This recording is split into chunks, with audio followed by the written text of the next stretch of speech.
Alors on commence ce bulletin d'information avec le chef de l'État qui s'est exprimé hier sur les manifestations qui se sont déroulées au Sénégal au mois de mars dernier. Macky Sall soutient qu'il ne l'acceptera plus et c'est parce qu'on est en pays démocratique que ces événements se sont passés ici au Sénégal. Je vous propose de l'écouter. Passé récemment dans notre pays. Si le Sénégal n'était pas une grande démocratie, croyez-moi, le bilan aurait été catastrophique.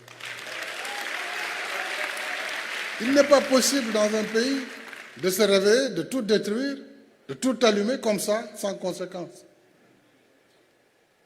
Mais quelques démocrates que nous soyons, il y a des limites que tout le monde doit respecter. Il ne faut pas qu'on croie un seul instant que l'État est faible.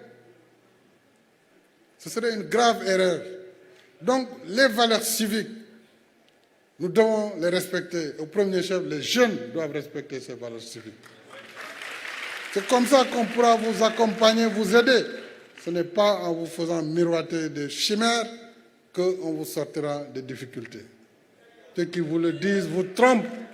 Là, des propos exprimés par le chef de l'État, c'était lors du Conseil présidentiel sur l'emploi des jeunes. Justement, Macky Sall annonce une réorientation des allocations budgétaires à hauteur de 450 milliards de francs CFA. Il annonce également un renforcement des financements de la DER ainsi que sa territorialisation. Macky Sall, que je vous propose toujours d'écouter au micro de Pape Faraning et Thierno Laurent Mendy.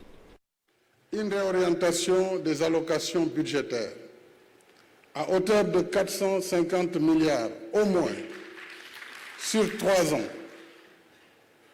en réponse aux besoins des jeunes en termes de formation, d'emploi, de financement. Je tiens à ce que ce programme soit pragmatique, orienté vers l'action, mais opérationnel de façon diligente à l'échelle nationale. Et nous allons renforcer les moyens de financement et nous allons territorialiser le financement pour que ce soit dans chaque commune, dans chaque département au niveau national. Le PCA du groupe Futur Média, ministre conseiller, Youssou N'Dour, il demande aux jeunes de ne pas se décourager et qu'il n'y a pas de sous-métier. Il donne rendez-vous l'année prochaine pour évaluer ce conseil présidentiel sur l'emploi. Je vous propose de l'écouter. Le chômage existe dans tous les pays. Rien n'est facile. Action plus vision plus passion égale yoonu émergence. Il faut de la vision, de l'action et de la passion pour se mettre sur la voie de l'émergence. Ne refusez pas un stage non rémunéré. Ne minimisez pas un salaire. Il faut avancer sûrement et ne pas verser dans la précipitation.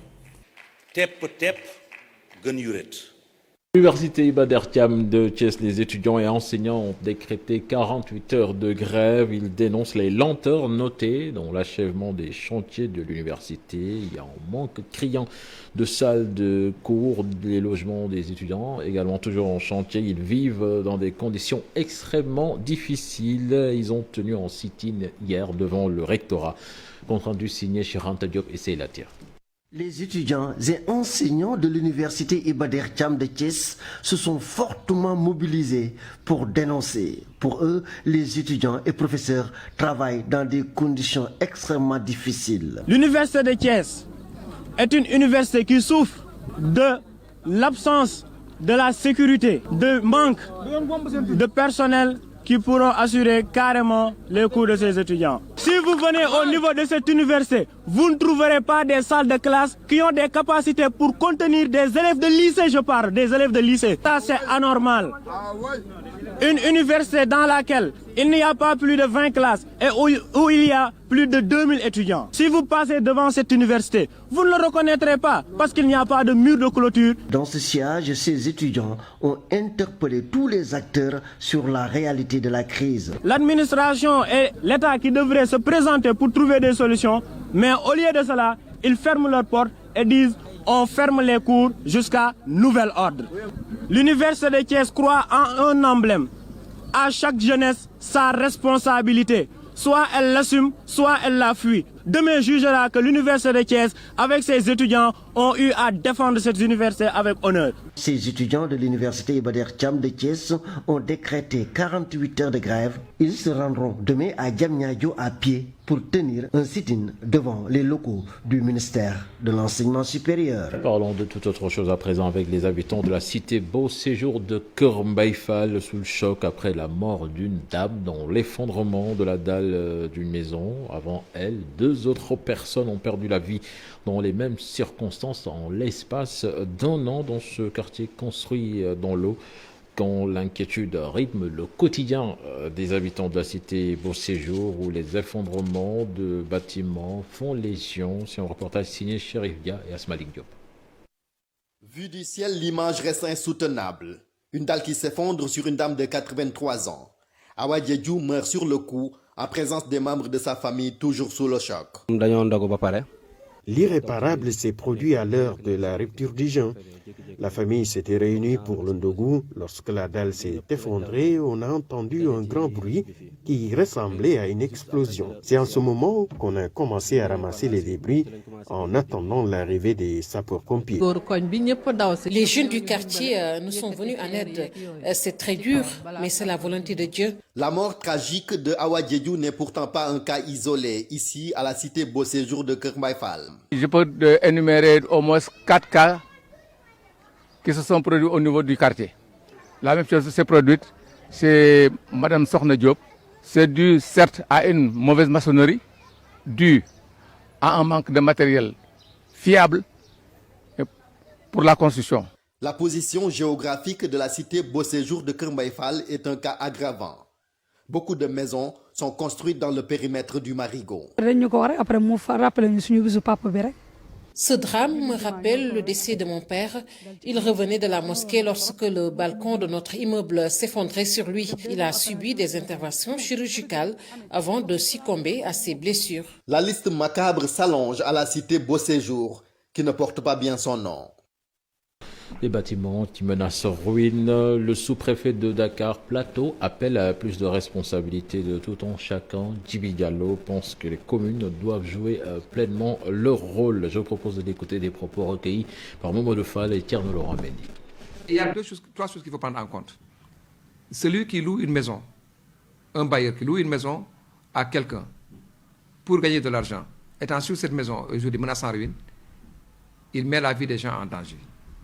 Celui qui accepte de louer une maison, parce que seulement c'est moins cher et tout plus proche du plateau, au prix de mettre la vie de sa famille en danger, a les mêmes responsabilités. Il y a d'autres personnes qui habitent leur maison avec leur famille, qui disent que nous, on ne peut pas sortir parce qu'on n'a pas les moyens. Et pourtant, si cette maison tombe, les gens sortent. Pourquoi attendre que le bâtiment, n'est-ce pas, tombe face des morts pour que les gens puissent aller ailleurs? Donc, en tout état de cause, je pense qu'il faut que chacun joue sa partition. Ce n'est pas au sous-préfet de Dakar Plateau ou bien, n'est-ce pas, au préfet ou au gouverneur de venir démolir le bâtiment de quelqu'un. Quand vous construisez votre bâtiment, vous le faites vous-même. Quand vous le démolissez aussi, vous le faites vous-même. Voilà la procédure qu'il faut comprendre par rapport à la démolition. Donc, c'est le propriétaire qui démolit le bâtiment. S'il n'a pas les moyens, il peut se faire assister par le maire. Saisie de produits pharmaceutiques à la patte d'oie, les mises en cause sont placées sous mandat de dépôt par le juge du 8e cabinet Mamadou Seck. Ils sont poursuivis pour association de malfaiteurs, blanchiment de capitaux et exercice illégal d'une profession réglementée. Selon un de leurs avocats, maître Aboubakri Baro, aucun médicament n'a été saisi sur les lieux de l'audition dont le fond va clarifier les choses. Je vous propose de l'écouter. Il est interrogé par Alassane Ba et Ahmadouba. Il n'y a pas eu d'expertise fiable qui puisse montrer que les produits qui ont été saisis, c'est des médicaments. Et même une expertise est un avis. Une contre-expertise, c'est la contradiction. Donc, puisque l'affaire est entre les mains de la justice, je pense qu'il est assez prématuré pour la presse, je dirais certains organes de presse, pas toute la presse de façon générale, de s'ériger en tribunal de l'opinion. Ce qui est grave, l'opinion publique ne peut pas s'ériger en juge, en avocat ou en officier de police judiciaire enquêteur. C'est le juge a le pouvoir souverain d'apprécier, après avoir entendu les parties, après avoir fait recours à une expertise, après avoir fait des confrontations pièce par pièce, dire et juger qu'il n'y a pas eu d'infraction. Et je veux dire que le juge d'instruction peut même rendre une ordonnance de non-lieu s'il estime qu'il n'y a pas de charge. S'il y a des charges, il peut dire qu'il va renvoyer devant le tribunal correctionnel. Littérature à présent avec notre rubrique Les bonnes feuilles de la rédaction. Eladio Martal, Le tranchant du sabre, Thierno Seydou Nourtal. C'est une production littéraire de 4 tomes. À travers ses écrits, Elhadji Abdoulaye Seck présente un caractère multidimensionnel d'Eladio Martal. L'auteur parle de l'homme de Dieu, le savant, l'érudit, le chef de guerre et l'administrateur. Note de lecture signée Ibou Diouf et Ahmadouba. Pour parler du sable d'Elhadji Martal, l'auteur insiste sur la fourche, le sémi, la beurre en soukous, et dénouement. Au total, 4 tomes. 4 tomes parce qu'au tout début, nous avions déposé le tapuscrit chez l'Harmattan et ils nous ont demandé de le morceler. L'essence de la vie d'Elhadji Martal, c'est aussi à travers l'histoire de son sabre. Le tranchant du sabre, pour montrer que Elhadji Omar était quelque chose de saignant, entre guillemets, par rapport aux capacités de l'intellectuel, de l'homme de pouvoir, du bon père de famille et surtout du gérant de la chose publique. L'ouvrage nous fait découvrir la vie du savant et sa dimension panafricaine. Elhadji Omar, les gens ne savent pas qu'il a dirigé les armées du Nigeria avec le sultan de Sokoto, Mohamed Bello, pendant 7 ans. Et il lui a offert sa fille comme épouse pour le retenir. Elhadji Omar est resté, bien sûr, pendant 7 ans. Il a administré le Nigeria et il a dirigé le Nigeria. Elhadji Martal, Le tranchant du sabre. Thierno Seydou Nourtal, 4 tomes de l'auteur Elhadji Abdoulaye Seck pour parler de l'homme de Dieu sous une autre forme. Voilà, merci à vous, Eddy Bratimo Loufal qui n'est pas là, parce que je vous rends l'antenne, Fatih. C'est là la première tasse actu, le premier bulletin de ce matin. Je ne pourrais pas dire une tasse actu bien digeste, puisque voilà, je ne l'ai pas goûté, mais bon, la tasse quand même nous a plu. Bon, il y a quelques serrures autour de la table, on est sûr de rien. Ton ami Ibou Diouf. On est sûr de rien. Ton ami Ibou Diouf, merci beaucoup. Pardon, cher Tidiane, pour le premier bulletin. Rendez-vous à 8h pour la version Wolof. Et puis, Mortala est avec nous. Bonjour Mortala. Bonjour Fatih. Ravi de te retrouver. Oui, plaisir d'être là pour la DER de cette semaine. Malgré, pour clore en beauté. Malgré la DER, on est d'attaque. On est toujours d'attaque, n'est-ce pas? On est toujours d'attaque. Attaquons alors. C'est l'heure de la revue des titres. Cette coiffure de Fatih qui rappelle les Saint-Louisiennes de Ndar. Les signards de Ndar. Merci beaucoup. Merci Mortala. Gorée aussi, il y avait des signards. Et aussi les grandes dames sud-africaines. Sud-africaines. Ok. Peut-être que la créatrice s'est inspirée de tout cela. Il y a vraiment une dimension artistique. Oui, je suis goréenne à moitié. Merci beaucoup. Oui, merci beaucoup Mortala. Merci à vous. Goréenne d'adoption, voilà. Bol, pire souche, n'est-ce pas, comme on dit. Tout de suite, la revue des titres avec Mortala Gaye.